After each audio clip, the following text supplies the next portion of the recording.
I am looking at the screen of my smartphone, and my hands are shaking so much that I can barely hold it. A video is playing on the display. At first, I desperately tried to convince myself that it was just some sick joke. A montage. An old recording sent to me by some idiot to scare me. But no. On the screen, I see the peeling wooden doors of an old forester's hut. The exact same hut where I am sitting right now, backed into the darkest corner. The camera slowly approaches. I see a filthy, mangled hand in a torn sleeve reaching for the metal latch. But let me tell you how it all came to this point. How it all started. To all free stalkers currently warming yourselves by the campfires in safe camps, and to those hiding in the dark. This is Tina. You are listening to the Zone's echo frequency. Today, I want to take you back to the days when I first crossed the perimeter. Back then, I didn't understand that the exclusion zone is a living, thinking predator.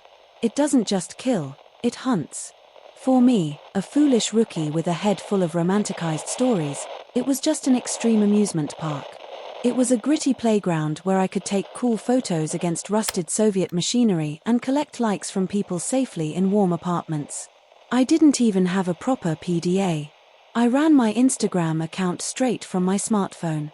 I prioritized carrying heavy power banks over extra ammunition.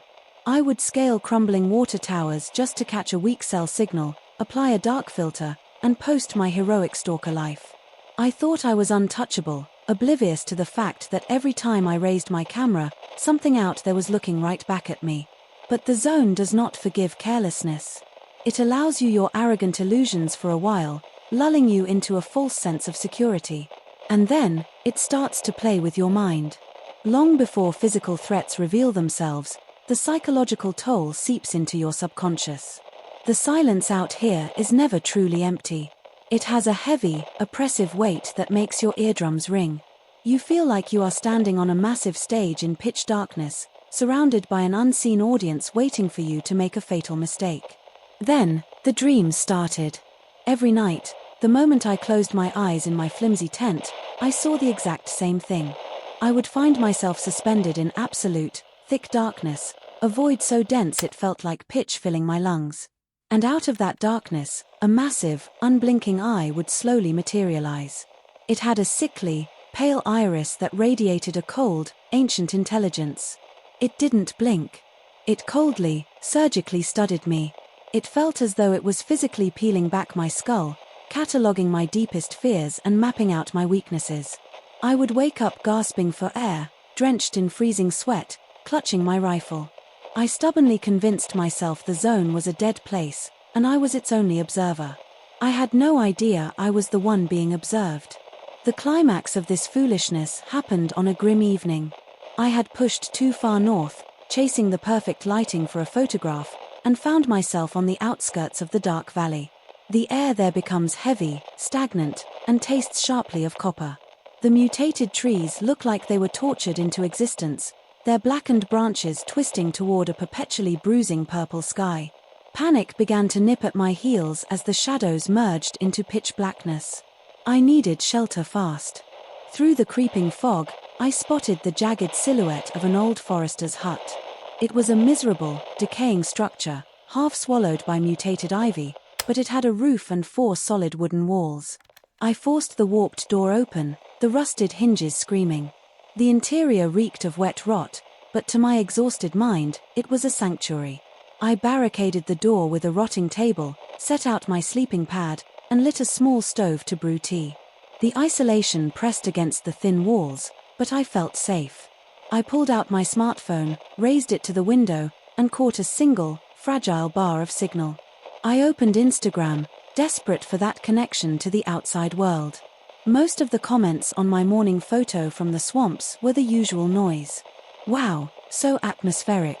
Stay safe out there. I smiled, taking a sip of my metallic-tasting tea, letting my guard down.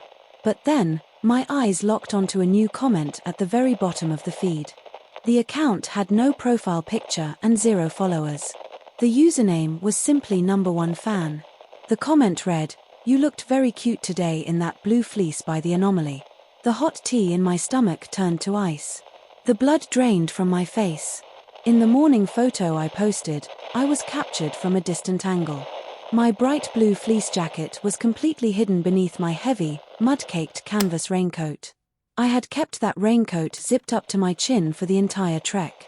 There was only one fleeting moment when I had unzipped it to catch my breath for 60 seconds. I was absolutely certain there wasn't a living soul for miles. The terrifying implication slammed into me. Someone had been incredibly close to me. Close enough to see the jacket beneath my coat. Close enough to watch me breathe. With trembling fingers, I desperately refreshed the page. When it finally reloaded, I saw another fresh comment from him under my most recent post where I had written "Goodnight, Zone." It read, "It gets dangerous in the forest at night. Better check if you securely locked those old doors." The illusion of emptiness shattered. That I from my dreams was real. Someone was following exactly in my footsteps, tracking me like a predator. I panicked, quickly blocking the account, hoping it was just a mercenary playing a twisted psychological game. But a minute later, the screen of my smartphone flashed bright white in the dark cabin. The phone vibrated violently in my hand. Unknown number. The connection barely held, but the call stubbornly pushed through. The true nightmare had just arrived. The phone vibrated violently against my palm, the bright white screen cutting through the suffocating darkness of the forester's hut like a strobe light. Unknown caller. Who the hell calls a cell phone in the middle of the dark valley? The logical, survival-driven part of my brain screamed at me to power the device down, to smash it against the rotting floorboards, to sever the connection entirely. But a morbid, paralyzing curiosity took over. My thumb hovered over the glowing green icon. I needed to know if this was just a cruel prank by some bored mercenaries, or if the nightmare from my sleep had finally bled into reality. I swiped to answer and slowly pressed the cold glass against my ear. I didn't speak. My throat was completely constricted, dry as bone. I waited for a voice, a laugh, a threat, anything human. But there were no words. There was only the thick, hissing crackle of digital static, layered over the sound of heavy, labored breathing. Inhale. Exhale. It was slow and deliberate, but it sounded wrong. It sounded wet and congested, like lungs filled with fluid and mud. It was the sound of something that had forgotten how to be human. The sheer intimacy of that horrific breathing, pouring directly into my ear in the pitch-black cabin, broke something inside my mind. I screamed, a pathetic, broken sound, and slammed my thumb against the red icon to end the call. I threw the phone onto the floor as if it had physically burned my flesh. I grabbed my rifle, flicked off the safety, and aimed it at the barricaded door, my entire body trembling. I waited for the wood to splinter. I waited for the attack. But the dark valley outside remained dead silent. The only sound was my own frantic heartbeat hammering in my ears. The crushing isolation of the zone crashed down on me. I had hundreds of followers online, but out here, in the dark, I was entirely alone. No one knew my coordinates. No one was coming to save me. Then, the phone on the floor chimed softly. It was a cheerful, default notification sound that felt obscenely out of place in the radioactive wasteland. A new message had arrived. I didn't want to look. Every fiber of my being told me to leave the glowing rectangle in the dust, to keep my weapon raised, and to prepare for a fight to the death. But the morbid gravity of the screen pulled at me. Keeping my rifle trained on the heavy wooden door with one hand, I slowly reached down and retrieved the phone. A direct message had come through from the same faceless account. It contained a single attached file. A video. My thumb trembled violently as I pressed play. The video filled the screen. It was grainy, dark, and shot with a shaky, handheld vertical orientation. The footage showed the overgrown, foggy terrain of the swamps from earlier that morning. And right in the center of the frame, walking away from the camera, was me. I was watching myself trudge through the thick, irradiated mud, my canvas raincoat wrapped tightly around my shoulders. The camera bobbed up and down with the rhythmic, completely silent footsteps of the unseen operator.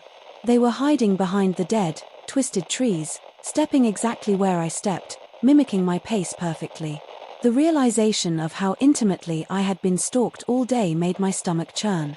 I had been so focused on finding the perfect angles for my photos, so obsessed with the aesthetic of the zone that I was completely blind to the predator hunting me. The video continued, and the horror deepened. The footage showed me stopping near a cluster of dead reeds. I watched myself lower my heavy backpack, unzip my canvas coat, and pull out my phone to take a selfie. I looked so relaxed, so arrogantly safe. The stalker holding the camera stepped closer. They moved out from behind the cover of the trees and stood completely out in the open, not more than 20 feet behind me. The camera slowly panned down to the ground between us. There, half buried in the mud and completely unnoticed by me, was a dormant springboard anomaly, its gravitational field faintly distorting the air. The stalker carefully, silently stepped around it, closing the distance even more. Then, the camera lens tilted downward, focusing on the operator's own hand entering the frame. It was a grotesque, filthy hand, clad in a shredded, mud-caked sleeve. The fingers were stained black with dirt and dried blood, the nails cracked and ruined. That mangled hand slowly reached out toward the screen, toward my oblivious back, as if mimicking the act of stroking my hair. I was watching a ghost play with its food. The operator could have killed me right then and there. They could have pushed me into the anomaly. But they didn't. They just stood there, breathing silently, recording my complete vulnerability. The video abruptly cut to black, ending the playback. I sat in the dark cabin, tears of pure terror streaming down my dirty face. The walls felt like they were shrinking, turning the forester's hut into a suffocating coffin. I had been tracked across miles of treacherous terrain without hearing a single snapped twig. This wasn't a bandit looking for artifacts or a mercenary looking for a bounty. This was an obsession. This was the unblinking eye from my nightmares, made flesh and blood. I stared at the black screen of my phone, praying to whatever gods were left in the zone that the nightmare was over. But then, the screen flickered back to life. Another notification pinged. It wasn't a pre-recorded file this time. It was a link to a live broadcast. And the thumbnail preview showed the dense, dark pine trees located exactly right outside my current window. The link was a direct, digital invitation to my own execution. My thumb hovered over the screen, paralyzed by a fear so cold it felt like liquid nitrogen in my veins. I didn't want to click it. I wanted to throw the phone into the corner and vanish into the shadows. But the zone has a way of forcing you to look at the very thing that will destroy you. I tapped the link. The screen flickered, struggling to connect to a ghost signal that shouldn't have existed this deep in the dark valley. Then, the image snapped into focus. It was a live broadcast. The video was shot in a sickly, grainy night vision green. The camera was pointed directly at the small, grimy window of the forester's hut, the very window I was sitting under. I could see the faint blue glow of my own phone reflecting off the cracked glass from the inside. I was watching myself through the eyes of the predator standing just a few feet away in the pitch-black woods. The camera began to move. On the screen, I watched the ground-level view glide through the tall, dead grass toward the porch.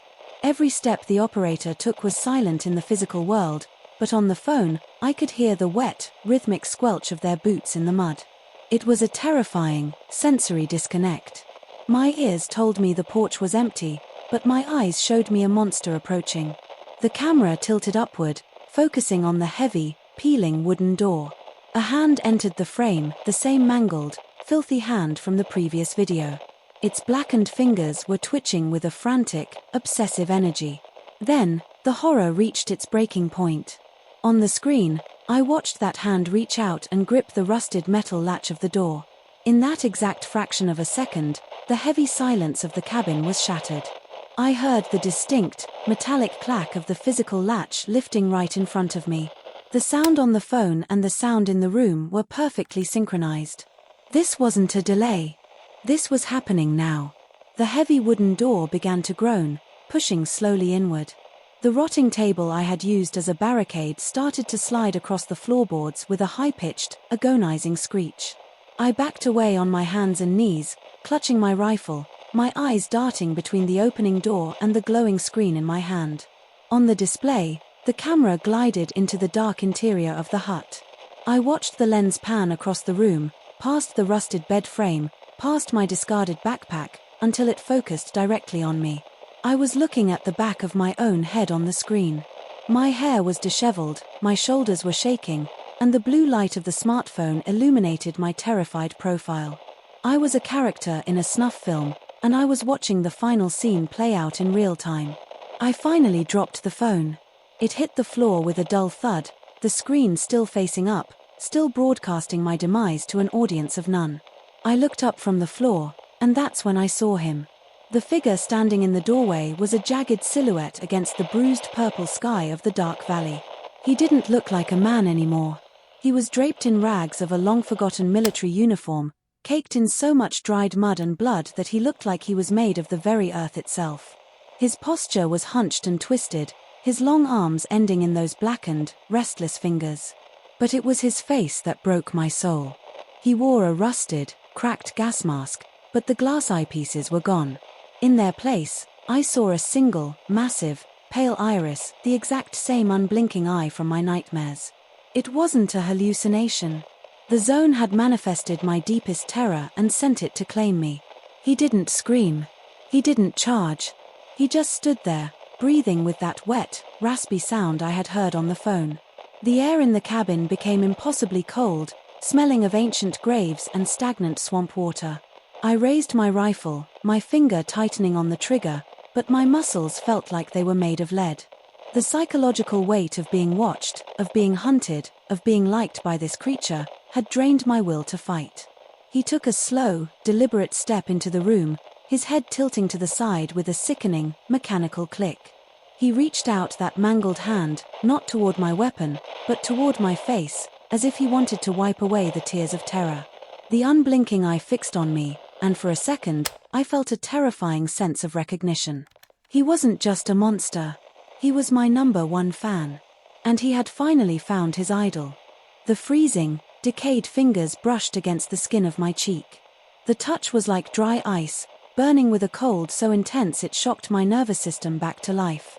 That single, horrific point of physical contact shattered the paralysis that had gripped my mind. The creature did not want to kill me quickly. He wanted to savor the terror, to document the ultimate vulnerability of his idol. I could hear the wet, rattling breath vibrating in his chest, completely synchronized with the horrifying sounds I had heard on the phone just minutes before. I didn't try to pull the trigger. At that close range, in the pitch black, and with my hands shaking so violently, I knew I would miss the vital organs. The muzzle flash would only blind me, leaving me completely defenseless. Instead, I used the heavy wooden stock of my rifle as a blunt weapon. With a primal, guttural scream that tore my throat, I swung the weapon upward with every ounce of adrenaline I had left. The solid steel receiver smashed directly into the side of his rusted gas mask. I heard the satisfying crunch of brittle bone and decaying rubber. The single, massive pale eye rolled back for a fraction of a second. The creature staggered backward, emitting a wet, infuriated hiss, his mangled hand flailing wildly in the dark. But he recovered from the blow terrifyingly fast. Before I could chamber a round and fire, his massive fingers shot forward and clamped onto the thick canvas straps of my heavy backpack. He yanked me toward him with the unnatural, terrifying strength of a bloodsucker. I felt my heavy combat boots lift off the floorboards as he dragged me into his chest, the smell of wet rot, ozone, and old blood suffocating me entirely. I had a split second to make a choice. My gear, or my life. I twisted my shoulders violently, slipping my arms out of the backpack straps. The sudden release of tension sent me stumbling backward. The creature roared, a sound like tearing metal, left holding my heavy pack in his hands. I didn't run for the door. He was blocking the only exit, his massive frame filling the hallway. I turned and threw my entire body weight forward, launching myself headfirst toward the small, closed glass window at the back of the hut. I crossed my arms tightly over my face just before the impact. The thick, grime-covered glass shattered outward into the dark. I felt jagged shards slice through my heavy canvas raincoat, tearing deep into my clothes and flesh. One massive, razor-sharp piece of glass caught the side of my face as I tumbled through the wooden frame, carving a deep, burning line right across my cheek. I hit the freezing, radioactive mud outside the cabin, rolling through the dead grass and twisted, mutated roots. I didn't stop to assess the damage. I didn't look back to see if the unblinking eye was staring at me from the broken window. I scrambled to my feet, gripping my rifle, and sprinted blindly into the pitch-black wilderness of the dark valley. The darkness was absolute, a suffocating blanket that offered no comfort, only the promise of hidden anomalies and waiting jaws. I tore through patches of irradiated briars, not caring about the thorns ripping my skin. The wind howled through the skeletal trees, masking the sound of my own frantic footsteps and the hot blood dripping down my neck. I expected to feel his mangled hand grab my ankle at any moment and drag me screaming back into the cabin. I ran until the acidic burning in my lungs became unbearable, until my legs simply gave out and I collapsed into a hollow beneath a massive fallen oak tree. I spent the rest of that night shivering in the freezing mud, clutching my weapon, bleeding into the dirt. Every rustle of the wind, every snap of a dry twig, sounded like the squelch of his heavy boots. I waited for the glow of a smartphone screen to illuminate the dark woods. I waited for the live broadcast of my death to resume. But he never came. He had my backpack. He had his trophy. When the sickly grey light of dawn finally broke through the toxic fog, I dragged myself out of the mud. I was half frozen, bleeding, and stripped of my supplies, but I was alive. I walked for hours until I finally saw the reinforced concrete walls and barbed wire of a Stalker outpost. The medics at the camp stitched up my cheek without asking too many questions. They were used to seeing stalkers stumble out of the dark valley with half their minds gone. But they couldn't stitch up the psychological wound. That permanent, jagged scar is a constant, physical reminder of the night I learned the true nature of the exclusion zone. I never went back for my smartphone. I never logged into that account again. The naive, arrogant girl who thought she could turn the horrors of the wasteland into a photo opportunity died in that forester's hut. The zone is not a playground. It is not an aesthetic. It is a living, breathing entity that deeply resents our presence. And it is always, always watching. The silence you hear when you step beyond the perimeter is not the absence of life. It is the sound of something holding its breath, waiting for you to look away. This has been Tina. Keep your campfires low, trust your instincts, and never assume you are alone in the dark. End of broadcast.